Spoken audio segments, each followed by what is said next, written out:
Beloved one, I have heard you questioning. I have heard you wondering, what is this year going to be like for me? Some of you have plans, things that you have been putting into some order of the timing. Some of you know where you want to go, and some of you do not. But you know that where you are is not where you will be staying. So, you are making some plans to be looking around to see what more you can find for yourself, what more you can create. Truly, you create your reality moment by moment. I would underscore that. This year in your timing, it is going to be more beneficial if you remember that you create your reality moment by moment. If you do not like what you are seeing, stop, take a deep breath, and recreate. And by that, I mean exactly what it sounds like. Recreate, but also take time for recreation, to breathe in joy and to be in joy. A lifetime is not meant to be just an existence. You have already felt the constraints of the different world messages that you have to be a certain way. And you have come to the place where you have said, no, I am moving out of what I feel to be my reality. It is too tight. So you are recreating. It will be necessary because you have fashioned for yourselves in this geopolitical grouping the most wondrous drama, the most wondrous actors and actresses upon the stage. You are going to be watching, and there will be the habitual, very vast judgment that comes rising up within you. And then you will want to take the deep breath and to recreate and to say, okay, there is more happening than what is appearing, because there is. You have foreordained these changes. You may say, well, no, I didn't. I thought I had a mindset in a different way. But at the soul level, you have agreed that you will walk this drama and enjoy it because everything works for the fulfillment of the at.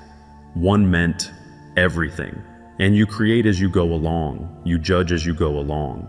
And when the judgment feels too tight and too painful, laugh, because at times it may seem to be a heavy drama. But in truth, you are writing a comedy. So take that to heart.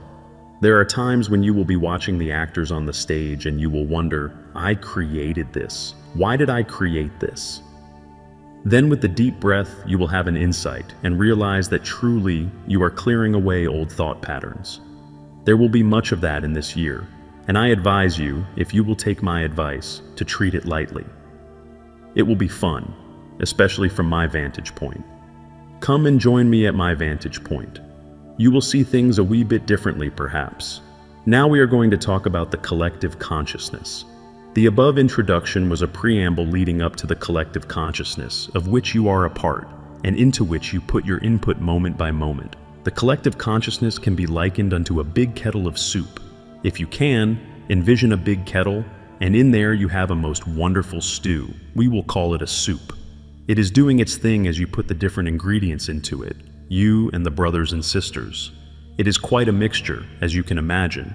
Everything in the collective consciousness is within that big kettle. And from time to time, as you want to have what seems to be individuality, you put your ladle in and scoop out a bit of the soup. You look at it, you enact it, you are of ownership with it, and you want to know, what are the ingredients that I align with? Other lifetimes you put your ladle in and scoop out something else, and you have a different mixture. This lifetime is one that is most wonderful in that you are cooking and allowing a most wonderful development, evolution, you will call it, because there are bubbles in the soup, bubbles of reality that are truly inspired from the place of true inspiration. There are bubbles that are coming up to the surface, ones that show that there is much that is cooking, brewing, however you want to put it, and bringing to the awareness at the surface much of change, because you have asked, I want to see change, I want to awaken, and you have said, I am willing, therefore the bubbles have started to evolve. You are bringing much to the surface, much to the boiling point of the bubbles coming to the surface, so that you can see what you have been cooking, so that you can even taste it, and either resonate with it or not. 2,000 years ago when I spoke to you, I used what are called parables, the stories that carried meaning. Well, now we have a story about the stew pot. If you have not eaten, it will appeal to you. If you are full to the eyebrows, it may not appeal quite so much. I jest, because it is a way of understanding the collective consciousness of which you have agreed you will be part as you have human identity. Now, some of the bubbles are going to be the kind that bring enlightenment to you, so that you are going to want to see what is encased in the bubble, and for the most part, it is going to be light. The bubbles have been, I don't want to use the word stewing, but I suppose that fits. The bubbles have been cooking for some time, and in truth, as you look at the awakening of the whole collective consciousness, there is much that is happening, much that truly 2,000 years ago was not there. There were pockets of light 2,000 years ago. There were ones who were ready to hear the message and did hear and have come back from time to time to spread the message of hope, of love, of encouragement, of living in the heart truly as the core, encouragement, and being to other ones the friend who uplifts them from time to time when they feel they are a bit down. You have all done that in the past week. You have spoken to ones who felt that they were at a down point. You have spoken to them, whether you knew where they were or not, and because of your light, they have been able to see a glimmer and to come to their own awakening, their own reckoning that perhaps their life was worth living. You have known that down spot because you have been there. From time to time, even in this lifetime, you have looked at everything around you and wondered, what is going on? Why am I here? I hear you when you cry out. Sometimes you cry out to me. Hopefully you feel that I answer you, because I do. You cry out and want to know, what more is there? What good is there? Why am I here? I hear that question quite often, and I answer you. Be the light that you are. Bring enlightenment to other ones, and in doing so, you bring it to yourself. Because truly, that which you share with another one, you have to know, feel, recognize in yourself as it flows through you. In any situation where you find yourself dealing with ones who may be a bit blinded to their own reality, your light will help them see their way home. This is truly what all of your brothers and sisters are praying for, asking for, crying out for. They want to know home, and they know that the world is not home. It does not feel like home. And at this point in your evolution, it is not home. At some point in time, there will be the knowing of home upon earth, but it is not here yet. You are moving towards it. You, as you ask for guidance. You, as you read, as you study, as you share with other ones, and there comes a glimmer of light to the inner reality. You are coming to the place of knowing what home would feel like. I have heard you say this. This is not home. I know what that would feel like, and this isn't it. I've heard you say that quite often, but in truth, you are bringing the remembrance of home even into a reality that does not understand, and for a good bit of time does not even desire it, because ones are so busy with the attitudes, the events of the world. Now, the world, as you have seen, is diametrically opposed to the peace of home. The world is of the mind for the most part. Not entirely, but for the most part. And you have learned from the time you were very, very small how to use the mind to fit in, how to be like the brothers and sisters.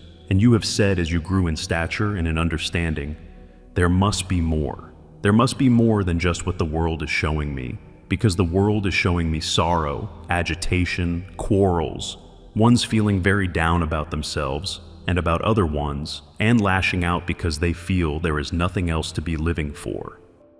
That is the world of the mind that judges, but you have heard the still small voice that has said, there is more, seek and you shall find.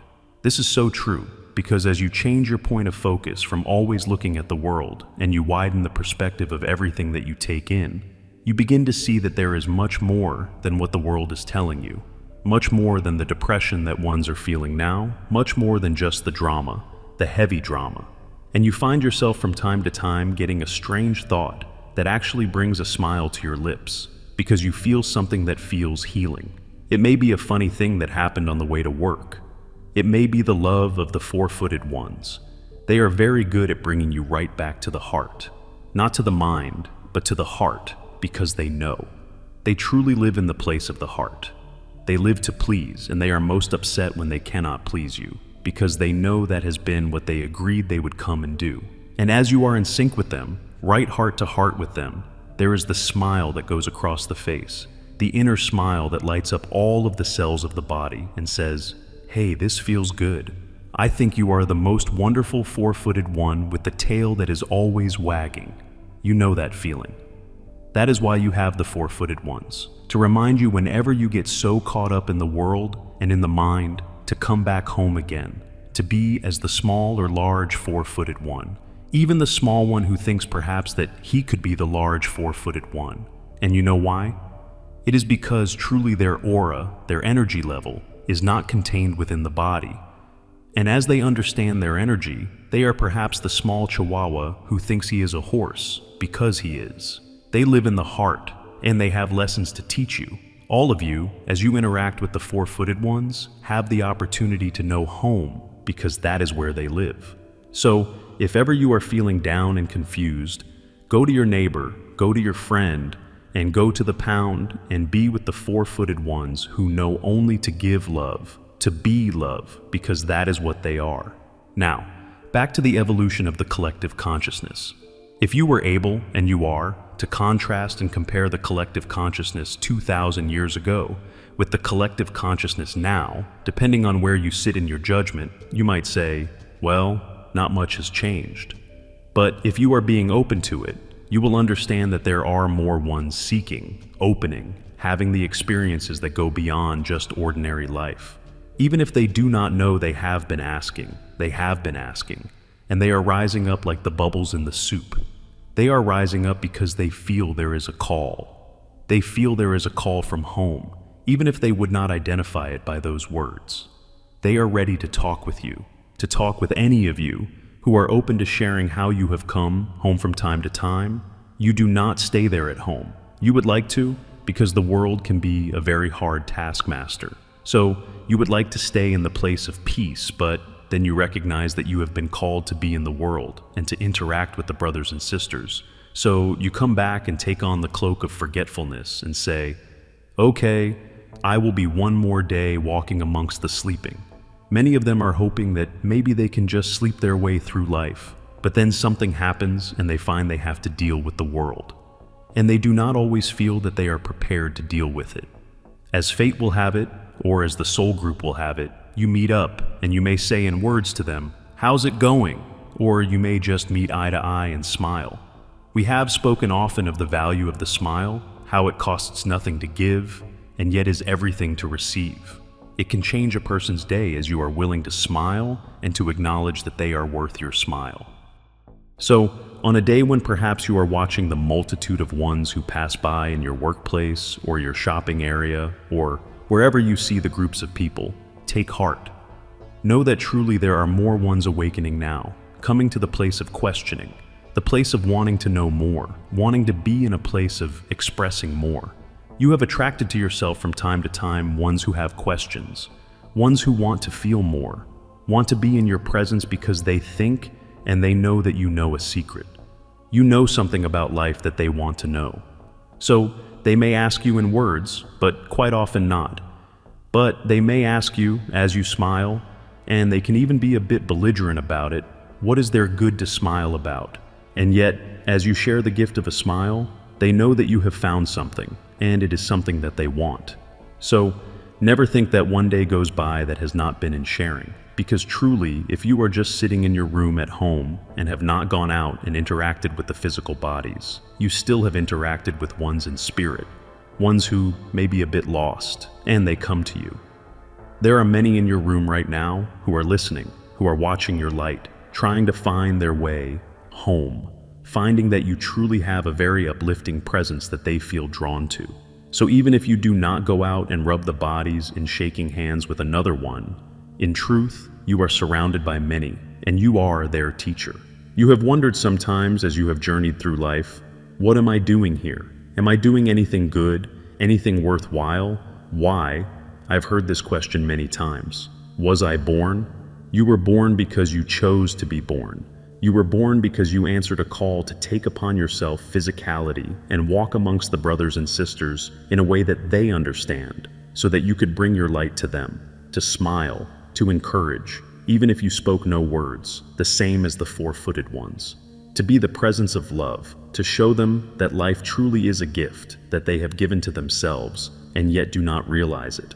Life is a gift, the human life, the physical life, even with all of its problems of the body. Oh my goodness, you know, how the muscles, etc., the whole story of physicality, and yet it is a gift that you have given to yourself. So you would be wise to enjoy it, wise to walk, to smile, to radiate the presence of love, and to allow others to know that you see them, because this is truly what the brothers and sisters are asking for. They want to be seen. They want to be acknowledged. They want to think that perhaps someone in this big wide world sees their value. And as you meet their eye, if they will meet yours, oftentimes they will not. And you smile at them, they wonder, and they may even be quite gruff about it. Why are you smiling? How dare you? But you do dare. Even if you are having what is termed the bad day, you still find even in that bad day times where you find yourself laughing at self. Please remember to laugh at self, because you are a laughing matter. Take that deeply to heart. I laugh often. Laughter was something that you shared with me 2,000 years ago. You have walked with me 2,000 years ago. It is no small thing that you find yourself once again attracted to the energy of love, because truly, that is your nature. The world will speak to you of hardship, of trials and tribulations, aspects that you should tribulate about. But in truth, life is a gift. Unwrap it, discover it, live it, because you are of value. The consciousness is waking up. Look for the bubbles, so be it.